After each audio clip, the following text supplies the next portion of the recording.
नवी मुंबई के सानपाड़ा स्थित शिखारा होटल में आज कलाकार, लेखक और समाज सेवी विराग मधुमालती की पुस्तक भक्ति का महासागर का भव्य लोकार्पण किया गया।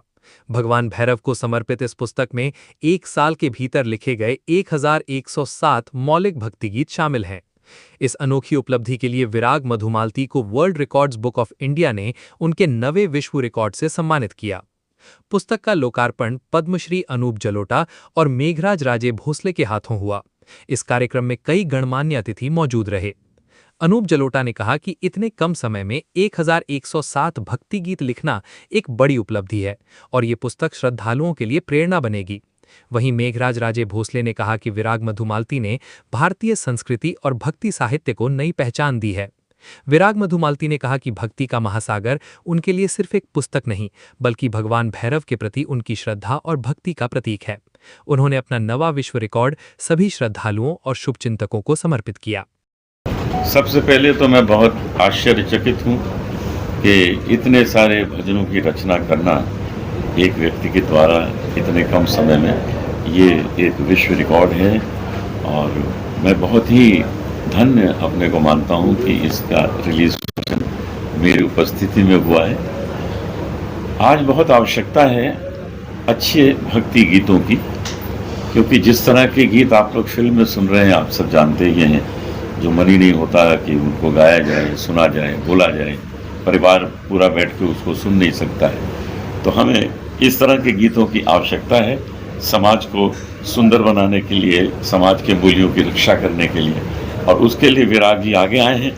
ये काम बहुत अच्छी तरह कर रहे हैं, मैं इनको इसके लिए बहुत बधाई देता हूँ। तो यही कहना चाहूँगा कि जब आप कोई गीत बनाएं तो पहले अपनी बहन को सुना दें कि क्या उसको सुनाना आपको अच्छा लगेगा, अपनी माता को सुनाएं क्या उन्हें अच्छा लगेगा, फिर आप उसको पब्लिक में लाएं। क्योंकि जो चीज़ आप समाज में देंगे, समाज उसको स्वीकार भी कर सकता है, समाज उसको दुत्कार भी सकता है। तो आप ऐसी चीज़ें क्यों बना रहे हैं जिसे समाज दुत्कारे?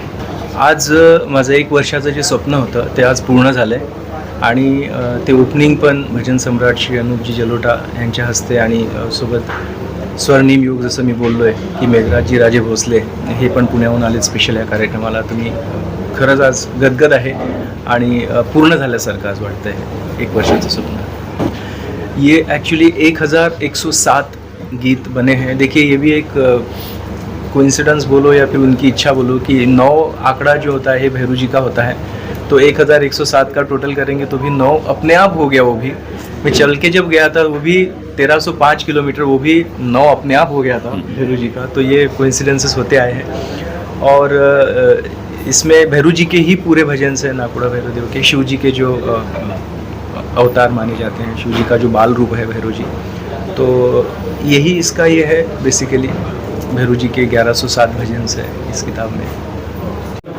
निश्चितच विराग मधुमालतींसारख्या कलावंतांबद्दल आदर आहे, अभिमान आहे। आज विरागजी एक कलावंत म्हणून दिग्दर्शक असतील, ते चांगले गीतकार आहेत, लेखक आहेत, गायक आहेत।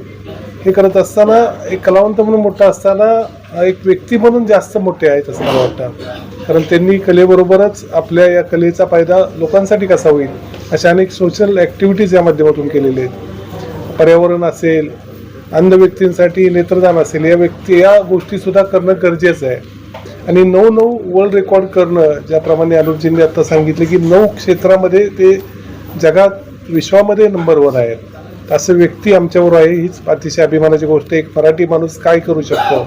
निश्चितच त्यांच्या हातून आज 1 वर्षात 1107 गीतांचा हे पूर्ण प्रकाशन झालेलं आहे। निश्चितच चांगली कलाकृती होती आणि अभंग संस्कृती, जी आपल्या महाराष्ट्राची संस्कृती, ती राहावी आणि ती लोकांना आता पटत चाललेली आहे, त्यासाठी ते काम करत आहेत। मी माझ्या अखिल भारतीय मराठी चित्रपट महामंडळातर्फे त्यांना शुभेच्छा देतो आणि त्यांच्या हातून अशाच चांगल्या चांगल्या कलाकृती भविष्यात घडो ही अपेक्षा करतो। धन्यवाद।